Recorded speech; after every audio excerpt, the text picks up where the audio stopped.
Olá, turma do terceiro ano. Vamos hoje então dar sequência, né, à nossa aula de capítulo 6, lá da sua apostila 2. Então hoje nós acabamos aos modelos atômicos, né? Espero que vocês tenham gostado do vídeo sobre a partícula de Deus, é uma novidade. Então hoje a gente vai encerrar o capítulo 6 e vamos também fazer o capítulo 7, tá? É uma parte bem facilzinha, acho que todo mundo domina, que é a parte aí de números quânticos e de distribuição eletrônica, ok? Então vamos ver se a gente consegue trazer para você alguma novidade. Então vamos lá. Bom, então tá aí a nossa parte, né, sobre distribuição eletrônica e números quânticos. Então não vamos perder tempo. Números quânticos são os endereços do elétron, né? Então depois do número atômico, do modelo atômico de Bohr, a gente percebeu que, né, das minhas camadas, os elétrons tinham compartimentos específicos, pacotes de energias quantizadas em determinados locais. Não era possível localizar o elétron com precisão nem a sua velocidade. Então surge a ideia de números quânticos, porque que nada mais são que os endereços. Temos 4. O número quântico principal é o primeiro. O número quântico principal já foi lá determinado por Bohr e calculado, né, pelo Bohr, que são os níveis energéticos, tá? Então o número quântico principal vai dizer para mim qual nível energético que o elétron vai estar. Ou seja, não gosto muito de usar esse termo não, mas vai estar em qual camada eletrônica. Então, representado pela letra N minúscula, vai de 1 a 7. Bom, facinho isso. Número quântico secundário é o subnível de energia. Então, no meu átomo tem um nível, que são as camadas, e tem um subnível energético. Se você lembrar lá da nossa aula sobre os subníveis, né? Temos 4, o S esférico, o P, o D e o F, que são mais elípticos, ok? Então, no subnível S você tem um orbital, no P você tem 3, no D 5 e no F 7, orbital, regiões de probabilidade de encontrar o elétron. Bom, se no número quântico principal nós demos número, aqui no número quântico secundário, ou também conhecido como azimutal, representado pela letra L minúscula, nós vamos dar número, mas tome cuidado para você não esquecer. Lá no número quântico principal começamos no 1, aqui nós começamos no 0. Então, se o elétron estiver no subnível S, 0, e assim vai, P1, D2, F3. Então, estamos localizando, dando números para localizar esse elétron. Bom, depois passamos para os números quânticos magnéticos, ok? Mas para eu estudar número quântico magnético, eu tenho que recordar o que é o orbital, regiões, né, ao redor do núcleo, onde eu tenho a máxima probabilidade de encontrar este elétron. Didaticamente, olha que coisa fofa, nós representamos os orbitais por quadradinhos, ok?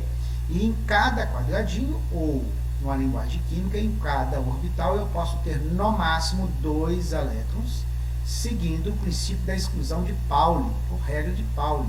Os elétrons devem girar em sentidos opostos, que a gente chama isso de spin, né? Então aí você está vendo um elétron girando no sentido horário e outro no sentido anti-horário. Isso é facilmente explicado. Se os elétrons forem girarem no mesmo sentido, a força elétrica repulsiva de cargas de mesmo sinal ia fazer com que eles saíssem do orbital, ia sair dessa região. Então, como foi determinado ou detectado que a gente tem no máximo 2 elétrons, pode ter um só. Então, se tem 2, pode estar em sentidos de rotação sempre invertidos. Bom, com esse conceito, eu consigo então entender essa distribuição dos orbitais, ou melhor, dos elétrons em cada orbital. Se o S tem um orbital, P3D5, se a gente representou, e o F7, se a gente representou por quadradinho, olha lá, se eu posso ter no máximo 2, então o S vai ter 2 elétrons, o P 2, 4, 6, e assim vai, né, para cada quadrado ou para cada orbital, a gente tem um número máximo de elétrons. Então a gente fica aqui, ó, S2, P6, D10, F14. Observe que a gente vai combinar lá no diagrama de Linus-Pauling. Estamos construindo para chegar lá. Bom, e como são esses elétrons, né? Ficam nos orbitais, como eles estão dispostos. Então a gente segue uma regra chamada regra de Hund. Coloca-se um elétron em cada orbital da esquerda para a direita, e quando todos os orbitais tiverem recebido o primeiro elétron, é que eu coloco o outro no sentido oposto. Então veja bem, olha lá o S. Coloquei um elétron, sempre o primeiro no sentido para cima, e depois no sentido para baixo. Então, olha lá, S2. Ok? Então, isso foi uma convenção que foi adotada. Isso diz para mim que o elétron está girando em um sentido e o outro girando no sentido oposto. Olha o P. Cuidado. Olha, primeiro todos para cima. Eu não posso colocar o segundo elétron aqui. Então, isso é uma regra, tá? Primeiro eu coloco todos eles com os spins ou com as orientações magnéticas para cima. Depois eu coloco todos para baixo. Beleza. O D e o F eu não vou perder esse tempo, porque eu acho que já ficou claro para você. Então tá aí todos os elétrons. Então aí com as suas quantidades, né? Então a gente coloca aqui como expoente dos subníveis a quantidade máxima de elétron que eles podem ter. Depois, aí para você tomar cuidado, a distribuição dos elétrons em seus orbitais. Já te chamei a atenção. Se você precisar colocar 2 elétrons no subnível P, você não pode colocar os 2 no mesmo orbital. Sempre no sentido para cima, orientação norte, tá? Aí vai ter também do D, olha lá, né? 5 orbitais, o D está errado.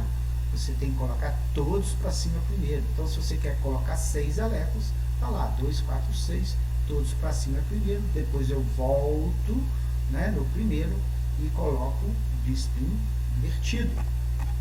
Beleza. Bom, então agora com esse conhecimento, a gente pode ir para o terceiro número quântico, que é o número quântico magnético, que vai tratar exatamente esse orbital que o elétron pode estar, representado pela letra ML minúsculos. Indica lá o orbital, ou a orientação do espaço onde o elétron está, porque o orbital nada mais é do que isso. Então ele vai variar, tá? Aqui eu achei isso de menos L a mais L, mas eu não gosto muito de usar essa denominação não, pessoal, porque pode ser confundido isso com o número quântico azimutal secundário, tá? Então entenda aqui de menos L a mais L. Mas o que quer dizer isso? Então vamos lá, olha. Quando eu tenho os subníveis, né? SPDF com seus orbitais todos aqui, se a gente está dando número, o número quântico magnético não ia escapar disso. Então olha só uma regrinha. Ele colocou aqui todos, olha, você vê numa escadinha, todos os centrais são zeros, à direita segue uma régua matemática, mais 1, mais 2, mais 3, e à esquerda, menos 1, menos 2, menos 3. Ok? Então vamos supor, se eu falo para você que um elétron tem número quântico secundário igual a 0, ok? L igual a 0, opa, então é o S. Se eu falar para você que ele tem um número quântico magnético igual a mais 1, não existe esse elétron. Não existe esse endereço para o elétron. Ok? Um outro exemplo para ficar mais claro. Falo que o L dele, o número quântico azimutal, é 1. Opa, então eu estou no P. E falo que o número quântico magnético é mais 2. Não existe. Então esse endereço não existe. Jamais um elétron vai ter, 2 elétrons terão os 4 números quânticos iguais. Tá? Senão você está falando que um está sobreposto ao outro. Isso não existe. Ok? Então os elétrons não podem ter os 4 números quânticos iguais. Jamais isso ocorre. Bom, e o último, o número quântico de spin. Tem alguns autores que colocam N aqui, eu fiquei em dúvida, mas deixei isso mesmo. É representado pela letra MS ou só pelo S. Vai identificar a rotação. Já vimos isso. Se gira para cima ou para baixo. Ou sentido horário ou anti-horário. Pessoal, isso é uma convenção, tá? A maioria dos livros trazem que quando o elétron gira para cima, ele adota um spin menos meio. Mas quando ele gira para baixo, ele adota o spin mais meio. Olhando alguns exercícios da sua apostila, eu vi que ele adotou o contrário, ok? Colocou o mais meio como o primeiro elétron e o menos meio como o segundo. Não tem problema, ok? Porque isso é convenção. Então eu adotei aqui no meu exemplo para você dessa forma. Orbital, 2 elétrons com spins invertidos ou contrários, cada um voltado para um polo. Adotei o primeiro menos meio e o segundo mais meio. Então os meus exercícios que vão estar aqui no slide vão estar contemplando essa característica, ok? Aí mostrando para você então esse tipo de situação, tá? Então vamos lá. Resumindo, então quando eu tenho lá um número quântico, né? Lá montando aí para você os 4 números quânticos. O número que vem antes do subnível, antes da letra, se você quiser, vai indicar para mim que nível camada eletrônica o elétron está. Expoente, quantos elétrons estão distribuídos? 6. Aqui a letra vai me indicar o subnível. Então eu tenho 3 condições aqui de identificar o meu elétron: o número, a camada ou nível e o subnível que ele está. Para determinar o magnético e o spin, eu teria que fazer o desenho dos orbitais. Agora sim. Então ele colocou os elétrons lá. 1, 2, 3, 4, 5, 6. Destaquei para você o 3p6, é esse elétron aqui em vermelho. Então agora eu tenho condições de determinar os 4 números quânticos. Beleza? O primeiro indica a camada, é o número que vem antes da letra. O segundo, ou secundário, indica o subnível, S0P1.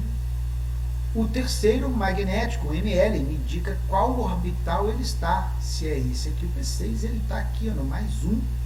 E o spin, né, me indica o sentido da rotação. Eu adotei que o sentido da rotação para baixo é o +meio. Correto? Pronto, tem aí os números quânticos, os 4 endereços do elétron. Aquilo que eu falei. Eu posso ter 2 elétrons no átomo com os 3 primeiros números quânticos iguais. Isso pode ocorrer. Ok? Mas nunca o spin vai ser igual. Ou seja, jamais um elétron vai ter os 4 números quânticos iguais. Então aí, a ordem crescente, né, de subníveis. O S é menos energético que o P, que o D e que o F. Tem algumas informações aí para você, para a gente fazer aí, chegar no diagrama de Pauli. Já colocamos isso aqui para você também, a quantidade máxima de elétron que pode ter em cada subnível. E aí, um cara chamado Linus Pauling vai criar um diagrama, né, em ordem crescente de energia para a gente fazer distribuição eletrônica, para a gente entender essas distribuições. Então, está aí o nosso querido diagrama de Pauling, ok? Lembrando que as setas ou os fatiamentos, ok? Que se faz é para você usar em ordem crescente de energia. Já estamos falando do subnível G, então provavelmente isso deve aparecer aí no ensino médio daqui a alguns anos. Tem gente que faz frasezinhas para guardar. Eu particularmente acho isso uma grande besteira, tipo super pizza de frango, bobeirada danada. Você decora tanta coisa mais difícil, então decora isso aqui, ó. O que eu tenho que tomar cuidado no diagrama de Pauling? Colocar S debaixo de S, P debaixo de P, D com D, F com F, que senão na hora que eu for fatiando na diagonal dá errado, ok? Então esse é um cuidado que eu tenho que tomar aí na hora de fazer. Não acredito numa questão tipicamente de distribuição eletrônica numa prova do Enem, mas a distribuição pode estar envolvida numa questão. Então vamos lá, vamos ver isso aqui, olha, peguei o átomo de ferro, número atômico 26, vamos fazer a distribuição em subníveis. Beleza. Agora, toma cuidado, ok? É em ordem crescente de energia. Quando o aluno está vendo isso no primeiro ano, ele acha que depois do 3P ele tem que ir em ordem de número. Não, depois do 3P vem o 4S. Então eu sigo a retinha. Tá? Então acabou cada retinha, eu subo e desço outra. Então depois do 3P jamais aparece o 3D, é o 4S primeiro, que é em ordem crescente de energia. Tem uma tal de distribuição geométrica. Se cair isso em prova, tira da distribuição geométrica e coloca em ordem crescente de energia. Isso pode confundir você. Olha lá, se você colocar o 3D primeiro, como ele cabe até no máximo 10, você pode colocar esses 2 elétrons aqui como D8, e aí isso vai dar errado, ok? Bom, aparece agora alguns conceitos importantes. Subnível de maior energia é aquele último elétron que eu escrevi, chamamos isso também de elétron diferencial. Subnível mais externo, então é o da camada mais externa. Como é que eu vejo a camada mesmo, Claudinho? É o número filho que vem antes da letra. Então, o maior número é essa camada mais externa, chamado simpaticamente de camada de valência, ou subnível de valência. Então, pronto, lá, distribuímos. Então, o diagrama de Pauli ele só serve para a gente fazer essa distribuição aqui, ok? Em níveis energéticos, correto? Então, tomar esse cuidado aí, para a gente não ter que decorar regras. Tá aí para nós também o ferro, E ele pede para mim, então, olha, o conjunto dos números quânticos do elétron diferencial. Então ele vai montar e, opa, ô Claudinho, você falou último elétron. Elétron diferencial é o mais energético, é o último. Então vamos começar a montar subnível de 5 orbitais. 1, 2, 3, 4, 5. Colocando os elétrons numa ordem. Ah lá, bonitinho para você. Opa, ficou muito rápido aqui. O elétron é este, ok? Então vamos lá, ó. Número quântico principal 3. Número quântico secundário azimutal 2, porque é S0P1D2. Magnético menos 2, olha lá, o elétron é este. 0, menos 1, menos 2. E o spin, eu adotei o spin para baixo, mais meio. Então, temos aí ó, os números quânticos do elétron diferencial, ou do último elétron da distribuição eletrônica. Bom, aqui surge um momento para a gente falar de coisas que não aparecem nas apostilas, que é a atração por ímã, né? Então, os ímãs atraem polos positivos com polos negativos. Quando um ímã tem uma grande atração, ou melhor, um metal tem uma grande atração por ímã, a gente chama isso de metais ferromagnéticos. O ferro tem uma grande capacidade de ser atraído pelo ímã, ok? Por que isso? Então, quimicamente, você pode analisar, porque o subnível D tem elétrons desemparelhados. O ferro possui o subnível D com 4 elétrons desemparelhados. Isso dá uma característica ao átomo de ter uma grande atração pelo ímã. A física trata isso como polos, ok? Mas não vou entrar nessa questão, não. Isso aí não dá para mim, não. Então, veja bem, o alumínio, você fala assim, professor, o alumínio não é atraído pelo ímã. É sim, filho. Só que você não percebe. É tão pouquinho que você não percebe. Então, eu chamo esses elementos de paramagnetismo. Veja bem, por que ele não tem ferro com magnetismo, uma grande atração? Porque nem subnível D ele tem, tá? Ele só tem um elétron desemparelhado no subnível P. Então, ó, isso não dá uma característica de ferromagnetismo. O ferromagnetismo está mais acoplado nos elementos de transição, que tem o subnível D com grande quantidade de elétrons desemparelhados. Então, os metais alcalinos e os do grupo A, por exemplo, não têm essa característica. E aqueles que são diamagnéticos, que não é atraído pelo ímã de forma alguma. Então, olha lá para você ver o zinco. Olha só, todos os orbitais D estão preenchidos. Você pode dizer assim, professor, mas lá minha telha em casa, que é folha de zinco, eu chego um ímã perto dela, atrai muito. Você não está errado, não? Não, filho, não está, não. A folha da sua telha não é de zinco, é de ferro. Ela leva um banho, uma casquinha de zinco, porque o zinco ali é um metal de sacrifício, tá? Para não deixar o ferro enferrujar. Então, na realidade, 90% ali é ferro. O zinco que tem ali é muito pouco. Mas por que ter elétron desemparelhado e ter elétron emparelhado no subnível D tira a capacidade dele, né, de ter, ou coloca a capacidade dele de ter essa atração por ímã? Porque, veja bem, elétrons são cargas elétricas, tem polo. Então, se a gente olhar aqui, ó, polo norte, polo sul. Então, este polo norte é inibido por este polo sul. Esse polo norte é inibido por esse polo sul. Então, aí um polo inibe o outro. Então, quando eu tenho todos voltados para o mesmo polo, ou seja, desemparelhados, então eu crio um polo norte e um polo sul bem definido.